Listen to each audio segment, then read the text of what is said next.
दोस्तों ये हैं धर्म और आस्था के व्यापारी अनिरुद्धाचार्य महाराज। ये आजकल सोशल मीडिया पर बहुत छाए हुए हैं और इनका प्रताप सोशल मीडिया पर इतना बढ़ चुका है कि आजकल इन्होंने बाबा बागेश्वर को भी सोशल मीडिया पर पीछे छोड़ दिया है। ये आए दिन किसी न किसी पॉडकास्ट इंटरव्यू में दिख जाते हैं। हर रोज इनका कोई ना कोई इंटरव्यू चलता ही रहता है। ये तरह तरह के विवादित बयानों के लिए भी जाने जाते हैं। महाराज कमाल कर रहे हैं आप 21वीं सदी में जी रहे हैं। आप यहाँ कैसे आए? रथ से आए हैं महाराज या फिर कारवार से आए हैं? तो टेक्नोलॉजी का इस्तेमाल कर रहे हैं ना आप। ठीक है, मैं ब्राह्मण आदमी हूँ, मैंने भी संस्कृत पढ़ी है। आप बातें करते हैं 5000 साल पहले की और चीजें इस्तेमाल। आपने घड़ी कौन सी कंपनी की पहनी है महाराज? हमें जो दे देते दिया जाए महाराज तो पहन लेते हैं। अगेंस्ट क्यों बोलते हैं आप? मेडिकल साइंस के अगेंस्ट बोल रहे हैं। आपने सिस्टम ही बदल दिया पूरा कि भाई गाय के गोबर खाने से बच्चा पैदा हो जाएगा। आपकी बातें महाराज तर्क संगत बिल्कुल नहीं है। मैं चाहता हूं कि जो आप कर रहे हैं कम से कम तर्क के साथ बोलें, फैक्ट के साथ बोलें। आप बोल रहे 14 साल के लड़के ने जीमेल का आविष्कार किया है। अनिरुद्धाचार्य जी महाराज ने बिना तथ्यों को जाने भक्तों को एप्पल कंपनी की कहानी सुनाई। महाराज जी ये आपके बाद में कैसे आए? कहां से आपने ये तथ्य जाना? उनकी संतों के प्रति बड़ी श्रद्धा थी। किससे मिले थे? नीम करौली वाले बाबा जी से, महाराज जी से नहीं मिले थे। आप सर्च कीजिए, आप स्टडी कीजिए इसको, आपको पता लगेगा। जब वो उदास होते थे, जब उनकी कंपनी घाटे में जाती थी तो वो नीम करौरी आश्रम जरूर आते थे। भाई तथ्य ये कहते हैं कि नीम करौरी बाबा की 1973 में वृंदावन में मृत्यु हो गई थी। अच्छा। और स्टीव जॉब्स 1974 में नीम करौरी के दरबार गए थे। तो जब नीम करौरी बाबा जिंदा ही नहीं थे अनिरुद्धाचार्य जी, तो उन्होंने मुलाकात कब कर ली और अपना खाया हुआ एप्पल या सेब कब उनको दे दिया? क्योंकि मेरा वीडियो डाला गया है यूट्यूब पे, थोड़ा गलत तरीके से डाला गया है। आप देख सकते हो इस चीज को। मेरे क्लाइंटों पे असर पड़ रहा है इस चीज वीडियो। प्रश्नोत्तरी में मैंने कोई गलत बात नहीं की है। तो फिर क्या, जब गलत नहीं है तो क्या दिक्कत है? फिर आप गलत नहीं है तो उस पे तो वीडियो में लिखा है ना, जिंदा भूत लेडीज पे। मेरे को भूत दिखाई दे रहा है क्या आपको? है? नहीं दे रहा है ना? देखो किसने लिखा है उसको चेक करा जाएगा। ये चेक करो किस चैनल पर डाला, दिखा दो जरा। जैसे ये कहते हैं कि गाय के गोबर से औरतों का बांझपन दूर हो जाता है। मैंने कहा सिर्फ इतनी बात नहीं है, बांझपन का भी इलाज है ये। औरतें अगर गाय का गोबर अपने चेहरे पर लगाएं तो वो सुंदर हो जाएंगी। आपने कभी गाय के गोबर से अपने मुंह को धोला? नहीं।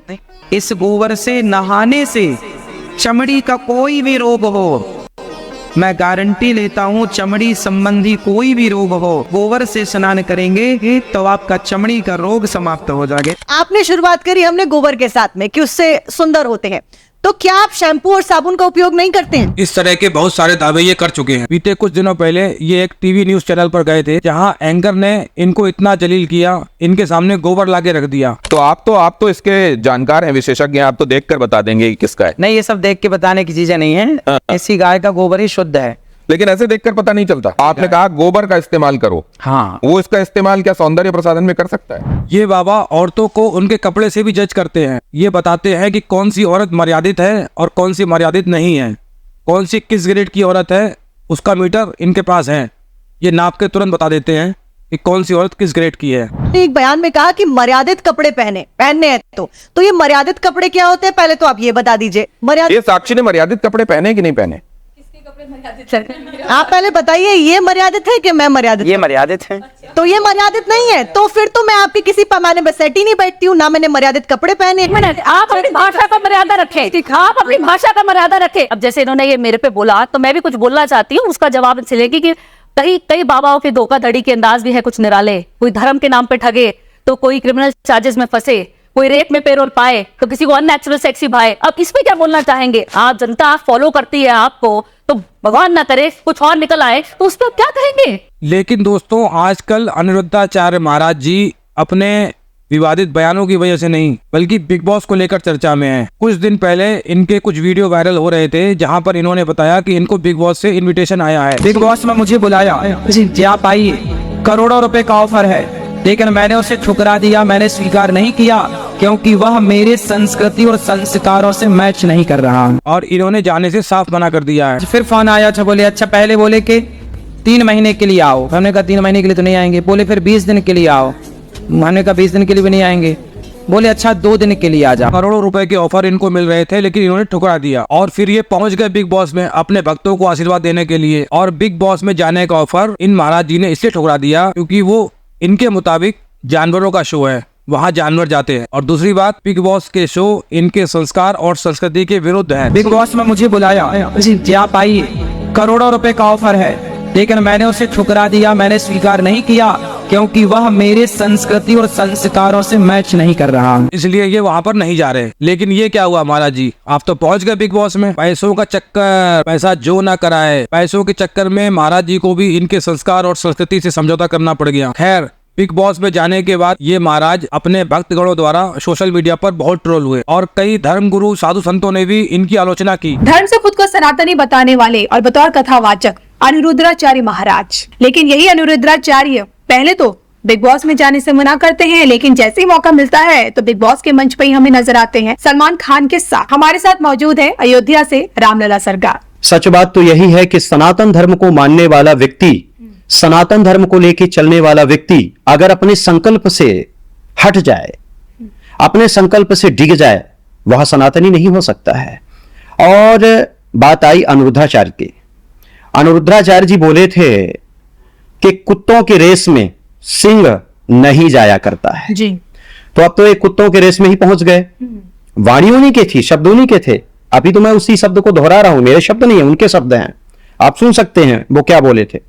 और ये भी बोले थे कि मुझे कोई करोड़ों रुपए दे तो भी नहीं जाएंगे। आप सनातनी हैं, जिस धर्म की दुहाई देते हो, जिस धर्म को लेकर रात दिन बराबर पर्दे पे बने रहते हो, उस धर्म को कलंकित करने के लिए आप वहां पहुंच गए, तो आपको क्या कहा जाएगा?